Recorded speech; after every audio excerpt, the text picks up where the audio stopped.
إلى حضرة حبيبنا وشفيعنا رسول الله محمد صلى الله عليه وسلم، ثم إلى أرواح والدينا ووالديكم وأمواتنا وأمواتكم وأموات المسلمين أجمعين، ولمن أمر هذا المصلى سابقا ولاحقا، ومصنف هذا الكتاب الحبيب عبد الله بن حسين بن طاهر وأصولهم وفروعهم، أن الله يغفر لهم ويرحمهم ويعلي درجاتهم في الجنة، ويعين علينا من بركاتهم وأسرارهم وأنوارهم وعلومهم ونفحاتهم في الدين والدنيا والآخرة. الفاتحة. أعوذ بالله من الشيطان الرجيم. بسم الله الرحمن الرحيم. الحمد لله رب العالمين الرحمن الرحيم مالك يوم الدين إياك نعبد وإياك نستعين اهدنا الصراط المستقيم صراط الذين أنعمت عليهم غير المغضوب عليهم ولا الضالين. رب اغفر لي ولوالدي آمين. Assalamualaikum warahmatullahi wabarakatuh. Bismillah walhamdulillah, wassalatu wassalamu ala rasulillah, Sayyidina wa maulana Muhammad ibni Abdullah wa ala alihi wa sahbihi wa man walah. La hawla wa la quwwata illa billah. Subhanaka la ilma lana illa ma 'allamtana innaka antal alimul hakim. Rabbi shrah li sadri wa yassir li amri wahlul 'uqdatam min lisani yafqahu qawli. Amma ba'd. Kita lanjutkan kajian kitab Sulamut Taufiq karya Al-Habib Abdullah bin Husain bin Tahir, tentang penjelasan dalam kitab ini mengandung 4 ilmu yang wajib bagi setiap orang Islam. Yang pertama tentang keimanan, yang kedua adalah tentang ibadah kepada Allah dalam bab ubudiyah, yang nanti juga akan diterangkan masalah muamalah.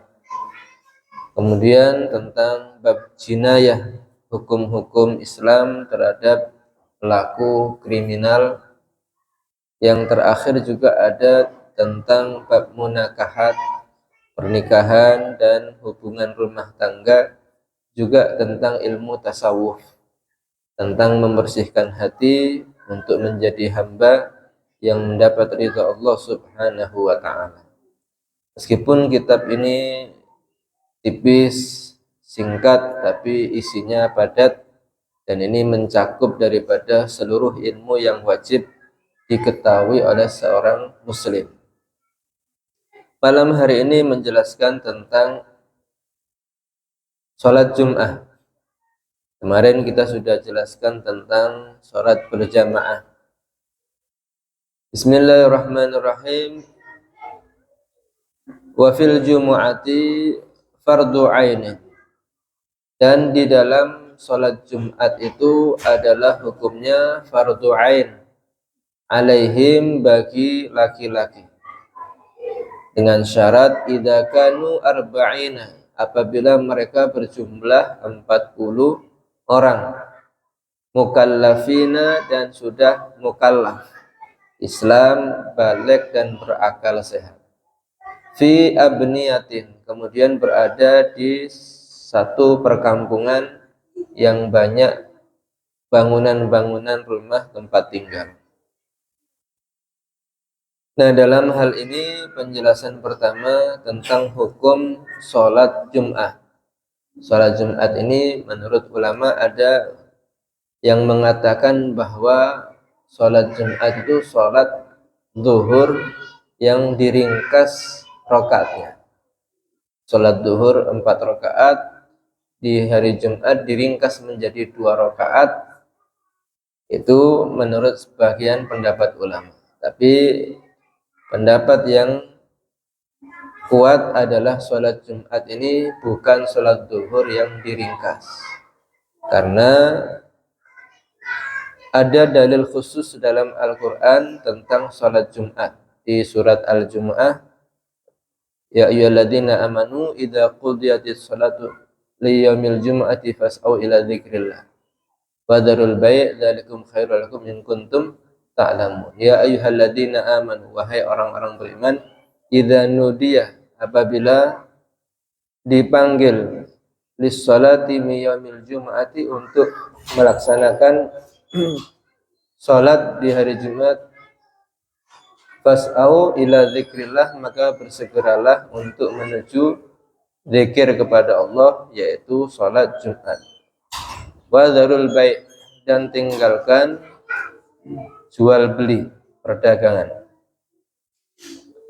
Dalam ayat ini mengandung kewajiban fas'au ila dzikrillah. Di situ hukumnya bersegeralah menuju zikir kepada Allah. Salat Jumat wajib bagi laki-laki, bukan wajib kifayah seperti salat berjamaah, tapi hukumnya fardu ain. Bahkan orang-orang yang tidak melaksanakan salat Jumat 3 kali berturut-turut itu dikhawatirkan hatinya akan ditutup oleh Allah mendapatkan hidayah. Dia akan ditutup hatinya, dinyatakan sebagai orang-orang munafik, orang yang tampaknya menyatakan Islam tapi dalam hatinya tidak beriman kepada Allah Subhanahu wa ta'ala. Dan hukum orang yang bekerja di hari Jumat ketika sudah diseru adzan sholat Jumat, bagi laki-laki yang sudah kewajiban melaksanakan sholat Jumat ini hukumnya haram, berdosa kalau meninggalkan kewajiban sholat Jumat. Fas'au ila dzikrillahi wa dzarul bai', bersegeralah kalian menuju sholat Jumat dan tinggalkan jual beli, tinggalkan pekerjaan kalian. Dzalikum khairul lakum in kuntum ta'lamun.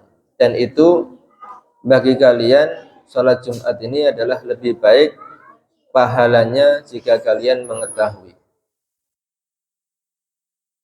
Oleh karena itu, kita kalau sebagai muslim ketika di hari Jumat harus ada kesibukan bekerja atau melakukan satu aktivitas, itu hendaknya mempersiapkan agar jangan sampai kita meninggalkan sholat Jumat.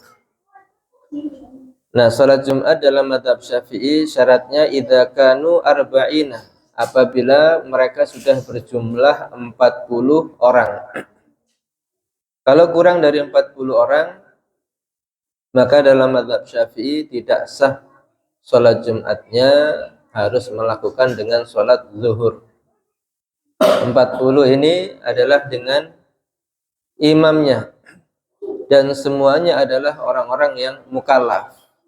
Kalau dari 40 tadi salah satunya adalah perempuan, maka tidak bisa sah sholat Jumat. Meskipun perempuan itu boleh melakukan sholat Jumat dan tidak wajib lagi melakukan sholat zuhur, tapi mereka bukan bagian yang menyempurnakan bilangan 40 yang menjadi syarat pelaksanaan sholat Jumat. Atau anak kecil yang belum mukallaf, ini tidak bisa melengkapi jumlah 40 orang yang wajib menunaikan sholat Jumat. Dan hendaknya jumlah 40 orang ini adalah sejak khutbah pertama, khutbah kedua, sampai pelaksanaan sholat Jumat 2 rakaat. Karena ada yang mengatakan khutbah yang pertama dan kedua itu adalah menjadi syaratnya dalam pelaksanaan sholat Jumat. Sehingga jika syarat tersebut tidak terpenuhi, maka sholat Jumatnya juga tidak sah. Nah, syaratnya itu berarti sejak khutbah pertama jumlah yang mengikuti sholat Jumat termasuk khatibnya 40 orang yang sudah wajib melakukan sholat Jumat. Maka itu kalau memang dirasa jumlah orang yang mendengarkan khutbah ini kurang dari 40, hendaknya ditunggu. Jangan dimulai dulu pelaksanaan khutbah karena dikhawatirkan tidak sah khutbahnya. Kemudian mukallafina, mukallaf ini balik dan berakal sehat fi abniyatin. Dilakukan sholat Jumat ini ada di bangunan-bangunan rumah. Dalam kitab yang lain disyaratkan harus orang yang mustautin. Mustautin ini orang yang memang bertempat tinggal di situ, bukan pendatang atau orang yang safar. Mustautin itu kategori para ulama mengatakan dia tinggal di situ. Ketika musim panas, musim hujan, dia tidak berpindah dari tempatnya. Kalau kita mudahnya ya, kita misalnya sewa rumah setahun di satu tempat, maka kita menjadi ahli sholat Jumat yang di tempat sewa rumah itu. Menjadi kewajibannya melakukan sholat Jumat ada di tempat orang yang sewa rumah tadi. Kalau setahun, karena setahun itu sudah dikatakan orang yang mustautin. Berbeda jika bukan orang yang menetap. Misalnya kita sedang pulang ke rumah orang tua di waktu mudik lebaran atau apa, kita ini sudah lama tinggal di Pasuruan misalnya, dan kita bekerja di Pasuruan. Nah, di waktu libur lebaran kita pulang ke rumah orang tua misalnya di luar kota, maka status kita itu bukan bertempat tinggal ada di rumah orang tua. Maka kalaupun kita menghadiri sholat Jumat di tempat itu tidak termasuk yang dihitung 40 orang yang wajib sholat Jumat di situ. Jadi kalau kurang daripada 40 ini tidak sah dalam mazhab Syafi'i. Dalam kondisi tertentu pelaksanaan sholat Jumat ini kadang-kadang tidak ideal. Kadang masyarakatnya tidak sampai 40 orang atau tidak dilakukan di tempat yang banyak rumah hunian. Seperti misalnya orang yang bekerja ada di perkebunan sawit. Dia tinggal di satu mes di tengah hutan, jumlahnya tidak lebih dari ya mungkin 20 orang saja di situ. Maka di situ tidak wajib dilakukan sholat Jumat. Jadi ketika hari Jumat mereka cuma sholat zuhur saja. Atau sama-sama bekerja di kilang minyak lepas pantai. Di situ tidak ada bangunan rumah yang permanen. Mereka semuanya di situ hanya sekedar bekerja. Maka seperti itu juga tidak dilaksanakan sholat Jumat. Harus melakukan dengan sholat zuhur karena syaratnya tidak terpenuhi, tidak berada di bangunan-bangunan rumah perkampungan. Atau misalnya di rumah sakit atau juga di stasiun, di terminal, di situ tidak ada penduduk setempat, yang ada hanya sopir, penumpang, hanya sekedar untuk lalu lalang saja. Maka status orang yang di situ juga bukan mustautin, bukan orang yang penduduk situ, maka tidak ditunaikan sholat Jumat di situ. Dalam mazhab Syafi'i, kalau kita berada di tempat-tempat seperti itu sebenarnya tidak wajib sholat Jumat. Nah, kadang-kadang orang ini merasa tidak nyaman kalau di hari Jumat dia tidak melakukan sholat Jumat tapi melakukan sholat zuhur seperti di rumah sakit. Ya, kalaupun para pekerjanya itu banyak yang tinggal di situ, ya boleh saja. Tapi kalau bukan tinggal di situ, hanya pasien dari luar kota atau luar daerahnya, maka tidak dilaksanakan sholat Jumat. Kalau dilaksanakan sholat Jumat, itu tidak menggugurkan kewajiban sholat zuhurnya, karena yang wajib itu sholat zuhur bagi orang yang tidak sesuai persyaratan sahnya sholat Jum'ah. Jadi kalau mau setelah sholat Jumat maka ditunaikan sholat zuhur berjamaah. Ini solusi supaya tetap sah pelaksanaan sholatnya. Dia seharusnya sholat zuhur, tapi dia melakukan sholat Jumat juga diperbolehkan, karena mungkin juga ada ulama yang membolehkan. Tapi yang ideal di tempat-tempat seperti itu, di tengah hutan, di pengeboran minyak lepas pantai, di bandara, di stasiun, ini bukan penduduk setempat, itu tidak wajib menunaikan sholat Jum'ah. Kemudian juga wa alaman nawal iqamah indahum arba'ati ayyam sihahin. Wajib sholat Jumat bagi orang yang niat bermukim dengan waktu 4 hari yang utuh. Artinya kalau kita misalnya bukan penduduk setempat, cuman kita seperti tadi pulang ke rumah orang tua di hari Lebaran, di sana 1 minggu misalnya, 7 hari, maka kita diwajibkan sholat Jumat ada di situ, karena sudah menginap ada 4 hari 4 malam. Itu tidak menghitung jam datangnya dari rumah ke tempat tujuan dan waktu kembalinya lagi. Yang dihitung 4 hari ini hanya ketika berada di lokasi yang dituju saja. Meskipun tidak menggenapi jumlah 40 orang yang diwajibkan sholat Jumat, tapi hukumnya wajib melakukan sholat Jumat, fardu ain, karena bukan musafir. Beda dengan kondisi musafir.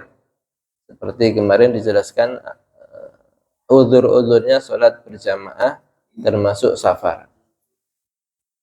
Begitu pula anak-anak pondok pesantren misalnya, dia bukan penduduk situ.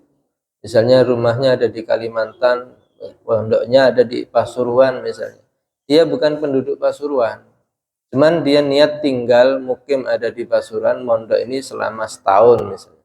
Maka setiap Jumat dia wajib melakukan sholat Jumat, tapi bukan menggenapi jumlah yang 40 orang sebagai syarat sahnya Jumatan. Nah, banyak juga hal-hal yang misalnya kunjungan kerja atau kerja di luar daerah itu harus sudah 4 hari 4 malam wajib melakukan sholat Jumat. Permasalahan tadi, jika sudah tidak diwajibkan sholat Jumat, semisal di tengah hutan, pertambangan emas atau pertambangan batu bara atau kebun sawit dan sebagainya, itu tidak diwajibkan sholat Jumat karena bukan penduduk setempat, tidak tinggal di situ dan tidak dilaksanakan di perkampungan rumah, maka mereka melakukan sholat Jumat tapi tidak melakukan dengan sholat zuhur lagi. Nah, ini dikhawatirkan sholat Jumatnya tidak sah karena tidak memenuhi persyaratannya. Bagaimana dengan di perusahaan? Nah, perusahaan itu pabrik misalnya, kadang-kadang juga ada orang yang tinggal di situ. Nah, jumlah 40 ini ada perbedaan pendapat dari para ulama madhab. Kalau mengikuti madhab Syafi'i memang harus 40 orang laki-laki yang mukim ada di situ, yang mustautin. Nah, kalau memang yang melakukan sholat Jumat di perusahaan itu penduduk setempatnya ada 40 orang, maka sah sholat Jumatnya. Tapi kalau tidak ada, maka harus juga melakukan sholat zuhur. Itu harus mengerti, karena ilmu itu harus dipahami. Kalau hanya ibadah tanpa ilmu, khawatir tidak diterima.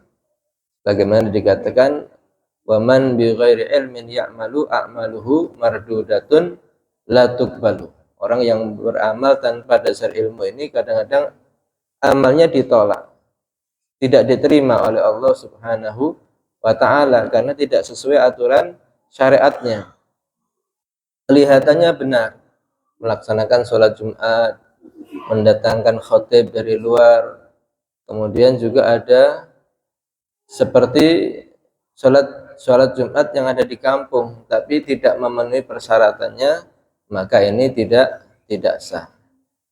Bagi musafir yang dia melakukan safar itu setelah terbitnya fajar di hari Jumat, maka dia wajib untuk melakukan sholat Jumat. Kalau misalnya kita mau musafir dari Pasuruan ke Jakarta, berangkatnya jam 7 pagi, maka itu berangkat sesudah fajar. Maka di tengah jalan dia diwajibkan untuk melakukan sholat Jumat, karena safar itu kalau di hari Jumat, untuk bolehnya tidak melakukan sholat Jumat itu dilakukan sebelum fajar. Nah, kalau sudah melewati fajar, dia harus cari tempat untuk melakukan sholat Jumat.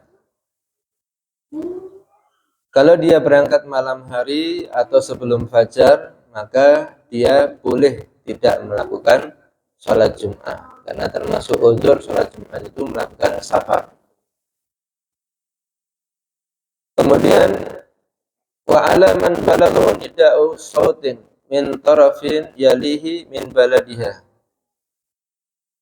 Dan juga bagi orang yang mendengarkan azan di hari Jumat dari ujung desanya, maka dia wajib untuk mendatangi sholat Jumat. Ini gambarannya kalau misalnya di daerah pegunungan. Di pegunungan ini desa satu dengan desa lain ini terpisah, mungkin ada kebun atau apa, atau terpisah dari yang satu lebih tinggi posisinya, yang satu lebih rendah.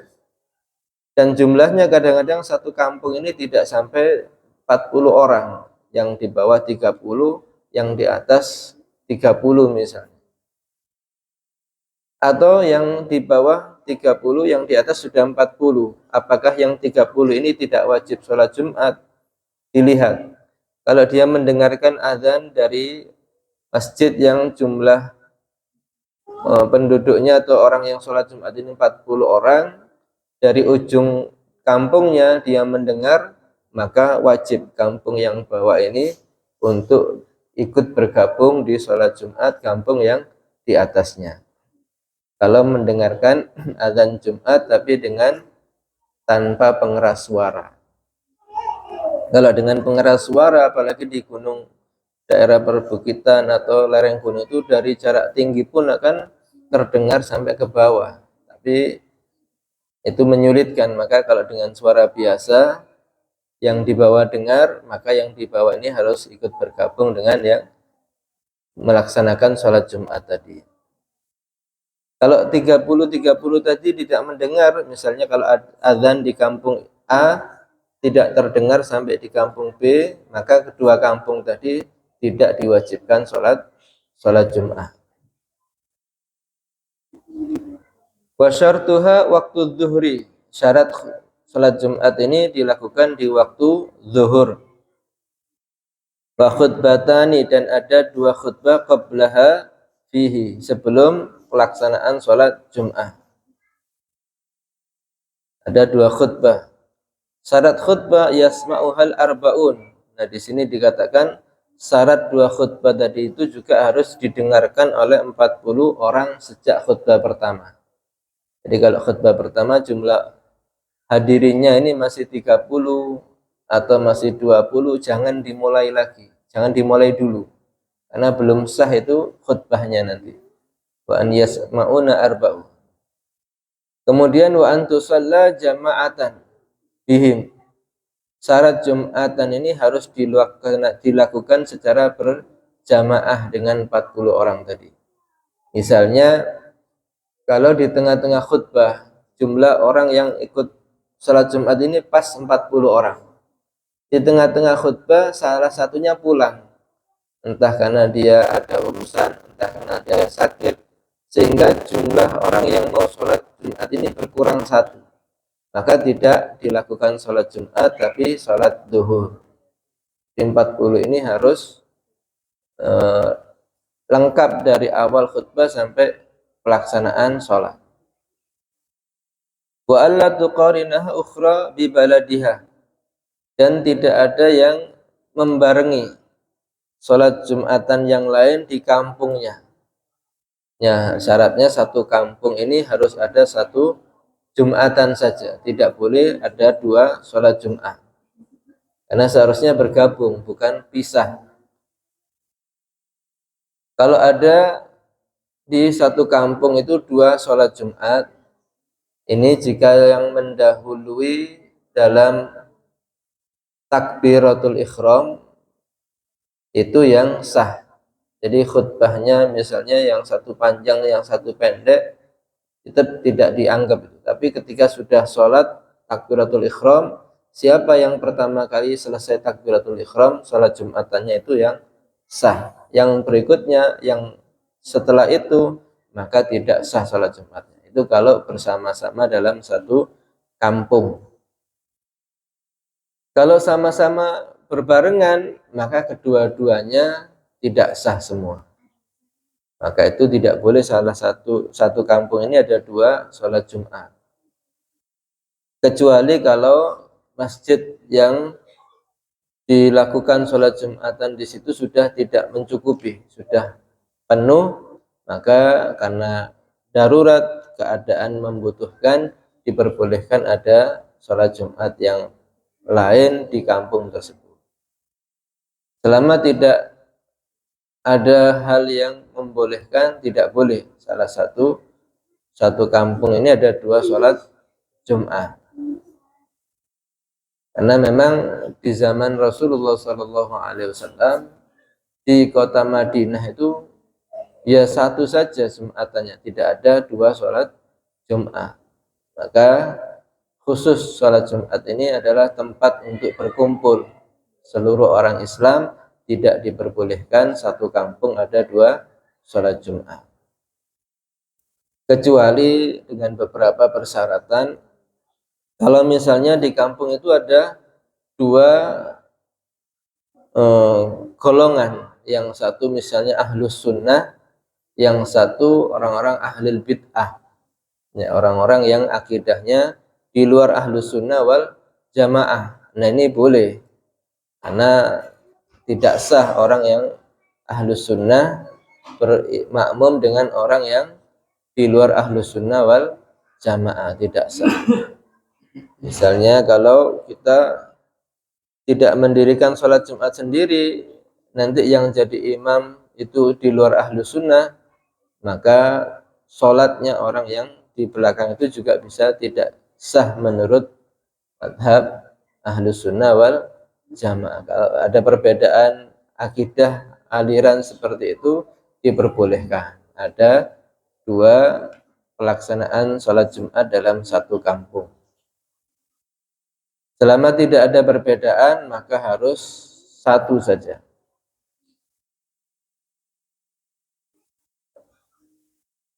Kemudian di antara udhurnya sholat Jumat itu adalah sakit yang membahayakan ketika dia hadir sholat Jumat. Misalnya sakit perut, dia sering ke kamar mandi. Nah ini enggak boleh sholat Jumat. Karena sholat Jumat ini ada khutbahnya. Nanti kalau dia menunggu khutbah, bisa mules perutnya dan buang air ada di masjid. Ini haram hukumnya nanti. Kemudian wa arkanul khutbatain. Sekarang membahas tentang rukun-rukun khutbah Jumat. Nah, meskipun kita bukan khotib, kita ini harus mendengarkan khutbah utamanya yang fardu saja. Karena tadi disyaratkan itu harus mendengarkan khutbah ini 40 orang. Maka kalau tidak mendengarkan, hukumnya bisa berdosa, karena hukumnya wajib. Dalam Muraqi biasanya membacakan wa idza sa'idal khatibu 'alal mimbar ansitu wasma'u wa ati'u rahimakumullah. Ketika khatib sudah naik mimbar, ansitu, diam, wasma'u, dan dengarkan. Nah, ini perintah dari Nabi untuk kita mendengarkan khutbah Jumat, dan itu hukumnya wajib. Kalau tidak didengarkan, haram hukumnya, dosa. Syarat rukun khutbatain hamdulillahi, yang pertama memuji kepada Allah, alhamdulillah. Wassalatu ala nabi sallallahu alaihi wasallam, kemudian salawat atas Nabi sallallahu alaihi wasallam. Ini juga dengan kata Muhammad, Allahumma sholli ala Muhammad. Kalau dengan dhamir Allahumma sholli alaihi, ini khilaf, ada yang mengatakan sah, ada yang mengatakan tidak sah. Lebih baik dengan nama Nabi Muhammad sallallahu alaihi wasallam. Wal wasiyatu bit taqwa fihima, dan wasiat dengan ketakwaan di dua khutbah. Ittaqullah. Kemudian wa ayatun mafhumah fi ihdahima, dan ada membaca satu ayat yang bisa dipahami di salah satu khutbah, baik khutbah pertama ataupun di khutbah kedua. Wa du'a lil mu'minin fi tsaniyah, dan doa kepada orang beriman di khutbah kedua. Ini khusus kepada orang beriman. Allahumma maghfir lil mu'minina wal mu'minat. Kalau hanya muslimina saja, ini bisa tidak sah. Allahumma maghfir lil muslimina wal muslimat, tapi tidak ada kata lil mu'minina wal mu'minat. Wa syartuhuma, syarat dua khutbah ini at-taharatu anil hadatsain. Khatibnya ini atau 40 orang yang mendengarkan khutbah ini sama-sama suci dari dua hadas. Ya, kalau misalnya mendengarkan khutbah tidak dalam keadaan berwudu, ini bisa tidak sah kalau 40 orang yang menggenapi jumlah yang diwajibkan sholat Jum'ah. Wa anin najasati fil badani wal makani wal mahmuli, dan suci dari badan najis di badan, di pakaian dan tempat yang dilakukan khutbah Jum'ah. Suci seperti syaratnya sholat. Nah, tadi ada yang mengatakan sholat Jumat ini adalah zuhur yang diringkas 2 rakaat. Nah, 2 rakaatnya digantikan dengan 2 khutbah, maka itu sama syaratnya sholat dengan syaratnya orang yang melakukan khutbah, suci daripada najis pada pakaian, badan dan tempat. Wasatrul aurati, dan menutup aurat. Wal qiyam wal julus bainahuma wal bila bainahuma. Kemudian syaratnya khutbah ini berdiri. Ya, bagi yang mampu. Kalau misalnya khotibnya tidak mampu berdiri, ya duduk. Tapi lebih baik dicarikan khotib yang sempurna, yang berdiri. Wal julus bainahuma, dan duduk di antara 2 khutbah. Wal wila bainahuma, dan berkesinambungan antara khutbah pertama dan khutbah kedua. Wa bainahuma wa bainas shalah, dan langsung juga berkesinambungan antara 2 khutbah dan antara salat.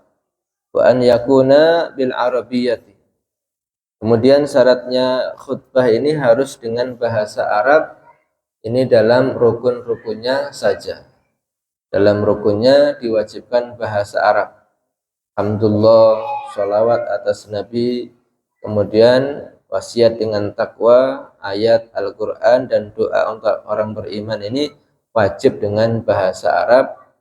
Kalau semuanya tidak mampu berbahasa Arab, baik khatibnya ataupun makmumnya, ini diperbolehkan terjemah. Adapun selain rukun, ini boleh untuk diterjemahkan, karena tujuan khutbah itu adalah memberikan nasihat, memberikan pemahaman kepada orang yang mendengarkan. Apalagi di zaman sekarang, ketika orang tidak memahami bahasa Arab, dengan khutbah hanya berbahasa Arab saja, ini manfaatnya dirasakan kurang. Nasihatnya tidak dipahami oleh orang yang mendengarkan khutbah. Di samping seperti ini, disunnahkan itu khatib ini dalam keadaan sempurna. kalau menjadi khatib dalam sholat Jumat ini disunahkan berpakaian putih. Ya, karena pakaian yang paling dicintai Nabi itu adalah pakaian putih. Kemudian kalau bisa menggunakan imamah. Karena ada hadis Rasulullah SAW, innal malaikata la yusalliya ala ashabil amaim yaumal jum'ah. Sesungguhnya malaikat Allah itu mendoakan, memintakan ampunan dosa bagi orang-orang yang memakai imamah ada di hari Jumat. Ada kekhususan di hari Jumat ini, orang-orang yang menggunakan imamah dapat ampunan dosa dari malaikat-malaikat Allah Subhanahu wa ta'ala. Kemudian juga di antara anjuran-anjuran dalam sholat Jumat itu, setelah sholat Jumat dianjurkan membaca musabbiat bahasanya. Al-musabbiat ini surat Al-Fatihah 7 kali, surat Al-Ikhlas Qul huwallahu ahad 7 kali, surat Al-Falaq Qul a'udzu birabbil falaq 7 kali, dan surat Al-Nas Qul a'udzu birabbin nas 7 kali. Qala ba'duhum, maka para ulama mengatakan siapa orang yang setelah sholat Jumat membaca musabbiat ini 7 surat, ini akan dijaga oleh Allah dari gangguan setan mulai sholat Jumat ini sampai Jumat yang akan datang. Itu kalau bisa setelah salam sholat Jumat kita jangan berubah posisi duduknya seperti tasyahud akhir dan membaca musabbiat. Al-Fatihah 7 kali, Al-Ikhlas 7 kali, Al-Falaq 7 kali, An-Nas 7 kali. Kemudian juga dianjurkan membaca doa Allahumma ya Ghani ya Hamid ya Mubdi'u ya Mu'id ya Rahimu ya Wadud aghnini bifadlika an maksiyati wa aghnini bifadlika an man siwak wa bihalalika an haramik wa bi ta'atika an maksiatik wa bi fadlika aman siwak. Yaitu ya Allah yang Maha Rahman, yang Maha Kaya, ya cukupkan aku dengan harta yang halal daripada yang haram, dengan kemurahanmu daripada selain engkau, dengan taat kepadamu daripada maksiat kepadamu. Aghnini bifadlikan maksiatik wa bi rahmatikan wa bi halalikan haramik wa bi fadlika amman siwa. Ya, dan itu dibaca. Dikatakan siapa orang yang rutin setiap sholat Jumat selesai membaca doa ini, Allahumma ya Ghani ya Hamid ya Mubdi'u ya Mu'id sampai selesai, itu aghnahullahu, Allah akan membuat dia kaya. Aman siwahu, tidak butuh kepada selain Allah. Nah, ini surat atau doa-doa yang dianjurkan setelah pelaksanaan sholat Jumat. Nah, ini khusus untuk sholat Jumat itu ada zikir khusus, ada doa khusus, maka itu jangan dirubah. Dan para salaf kita, ulama-ulama kita terdahulu selalu melakukan ini. Kita lihat di masjid-masjid kita baca habis sholat Jumat, baca Fatihah 7 kali. Memang itu khusus dianjurkan setelah sholat Jumat. Nah, kalau kita mengikuti apa yang dianjurkan, disunahkan, ditambah rukun dan syarat-syaratnya tadi, insya Allah mendapatkan kesempurnaan pahala dan membuat kita dicukupi oleh Allah Subhanahu wa ta'ala. Banyak sekali sunnah-sunnah di hari Jumat, diantaranya juga potong kuku. Kemudian sebelum berangkat itu disunahkan untuk makan supaya ketika sholat tidak lapar dan sebagainya. Kemudian pagi hari ketika berangkat cari shaf yang pertama. Kemudian juga mandi sholat Jumat. Kemudian memakai minyak wangi. Kemudian memakai gamis baju putih. Kemudian ketika berjalan ke masjid itu berangkatnya dan pulangnya beda jalur. supaya langkah-langkah kita itu disaksikan oleh bumi. Semakin banyak jalur yang dilewati, semakin banyak saksinya nanti di hadapan Allah Subhanahu wa ta'ala. Kemudian juga bersedekah di hari Jumat itu lebih besar pahalanya daripada selain hari Jumat. Makanya biasa ada gerakan Jumat berkah.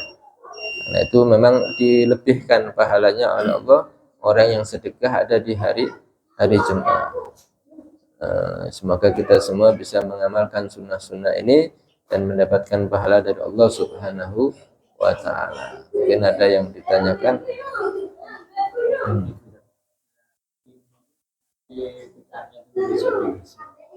bagian kontrol dulu, misalnya produksi bagian kontrol dulu jarang mengikut jembatan karena harus menjaga layar untuk suhu listrik.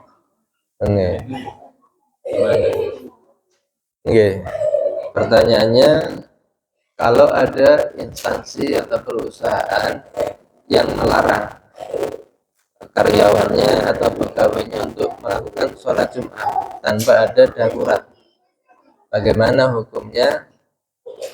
Maka udzur melaksanakan sholat Jumat tadi itu karena misalnya sakit atau safar, atau dia juga menjaga orang sakit seperti dokter atau keluarga pasien yang menunggu pasien, itu boleh tidak melakukan sholat Jumat.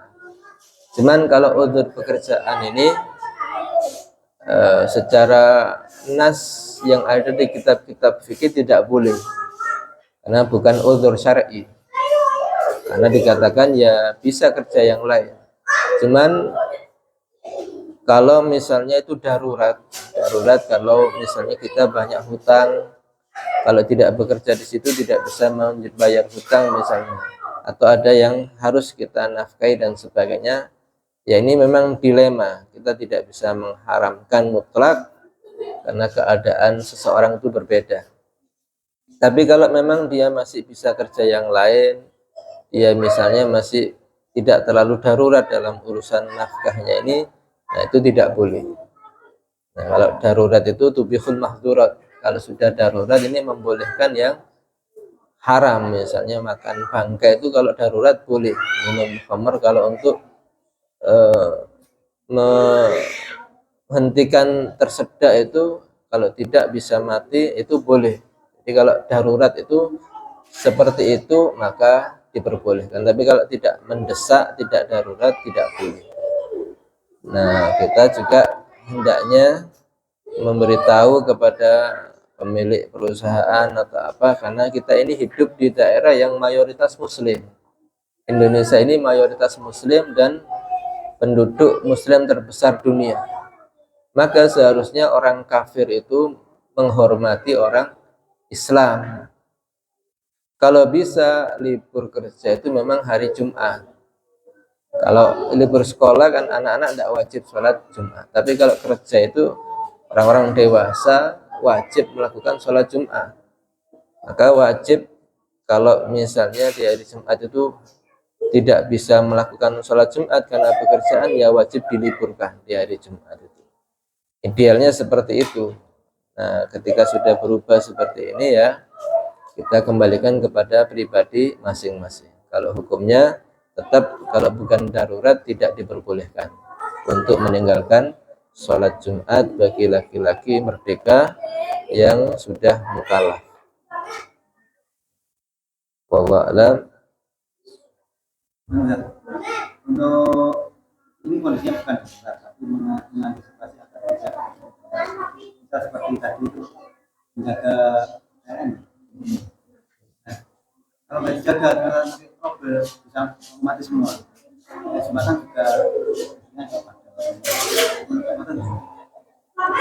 Ya itu, kalau itu menyangkut banyak orang ya, memang kalau itu hajatnya banyak orang, seperti orang yang mengoperasi pasien atau menangani orang sakit, itu kan dia dibutuhkan orang untuk merawat itu, atau kita merawat orang yang keluarga kita sakit, nggak bisa kalau ditinggal sholat Jumat, nanti ketika dia misalnya infusnya habis atau apa, nggak ada yang bantu, bisa bahaya.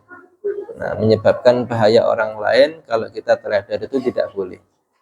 Tapi itu kan tidak semua orang, misalnya bisa digilir, atau perusahaan itu mempekerjakan perempuan ketika di waktu itu untuk sekedar menjaga, atau orang kafir non muslim khusus di hari itu, di hari Jumat itu diajari untuk menjaga pos-pos yang dijaga orang Islam. Sebenarnya kalau dikondisikan itu bisa. Maka kondisi darurat seperti itu ya tidak ideal sebenarnya dengan alasan seperti itu, padahal bisa dikondisikan. Maka ya kita kembalikan kepada masing-masing. Ya, susah, Bang. Karena untuk kondisi di akhir kan tertutup, Pak. Tidak ada lingkungan. Tapi misalkan saya bisa di Pasuruan, itu juga di Pasuruan juga. Itu masuk mungkin apa? Kalau mungkin jelas ya, tapi mustahil itu ya. Perbedaan itu di definisi balat. Nah, ini kan kalau kita bahas fikih yang lebih dalam itu ya memang harus pakai referensi ya. Di situ kan fi abniyatin. Nah, perbedaan balat itu di zaman Nabi itu ada pasarnya, suk, kemudian ada tempat administrasi negara, kemudian juga ada bangunan-bangunan. Ya, kalau sekarang kebanyakan mengatakan satu kecamatan. Kalau satu kecamatan itu masih wajib sholat Jumat di situ. Ya, misalkan kita kecamatan Purworejo mau sholat Jumat di Al-Mu'minun, ini juga kita wajib di sini atau di tempat lain. Tapi yang mengerucut lagi, karena sekarang ini di setiap kelurahan itu ada pos administrasi, maka satu kelurahan. Ada yang menyatakan, oh bukan, ini perbedaan istilah saja. Satu balat ini satu nama kampung. Misalnya kalau kita di Sutojayan, ada di Bukir, maka ini sudah boleh orang Sutojayan membuat Jumatan sendiri, orang Bukir buat Jumatan sendiri, Tambak Yudan Jumatan sendiri, karena tempat kita ini lebih banyak penghuninya. Nah, kalau sama lokasi di Purworejo, kemudian sholat Jumatnya ada di Kejayan, ini bukan mukim, bukan mustautin di situ. Jadi bukan 40 orang yang dihitung wajib sholat Jumat, karena berbeda dengan nama kecamatan, apalagi nama kampung saja. Misalnya saya orang Bukir, sholat Jumatnya di Sutojayan, saya tidak dihitung yang 40 orang di situ. Jadi memang perbedaan istilah dalam fikih itu, istilah-istilah kuno seperti al-balad itu jika diterjemahkan di bahasa modern kadang-kadang berbeda pemahaman ulama. Ya, kalau dulu al-balad itu ya satu kecamatan, ada pos administrasi negara, ada pasarnya, ada pos keamanan, polisian, kantor kecamatan misalnya, dan pasar. Karena setiap kecamatan ini ada pasarnya. Tidak semua desa ada pasar. Nah, jadi berkembang akhirnya yang sekarang ini satu kampung. Jadi kalau ada satu kampung misalnya Bukir ada 2 sholat Jumat, yang satu pasti nggak sah. Mustajayan ada 2 sholat Jumat, nggak sah salah satunya, dia harus satu. Dan orang Sutojayan kalau sholat Jumat di Bukir ini bukan anggota yang 40 yang wajib tadi, seperti di Tanggulangin sana. Kalau orang-orang Nesle ya, kalau dia penduduk sekitar situ ya 40 orang yang sah tadi itu. Memang susah kalau kita aplikasikan fikih zaman sekarang ini dengan yang terjadi di masyarakat ini, karena orang-orang kebanyakan tidak ngerti hukum. Kalau sudah nggak sah misalnya, terus habis sholat Jumat diadakan sholat duhur, kira-kira mau apa tidak? Pekerjanya mau sholat lagi apa enggak? Enggak mau, kan saya sudah sholat Jumat. Nah ini juga repot. Nah itu kalau mengikuti pendapat fikih madhab Syafi'i seperti itu enggak sah. Tapi kalau memang mau mencari solusi, insya Allah ada di madhab-madhab yang lain. Kita tidak bisa membuka pemahaman yang seperti ini karena membuat kekacauan. Kalau kita bahas madhab Syafi'i saja, ya kita bahas madhab Syafi'i. Kalau mau solusi yang lain, itu harus pribadi. Ya, supaya tidak jadi kontroversi. Karena fatwa itu sifatnya tidak untuk secara keseluruhan orang. Fatwa itu untuk pribadi yang mau memahami saja. Wallahu a'lam.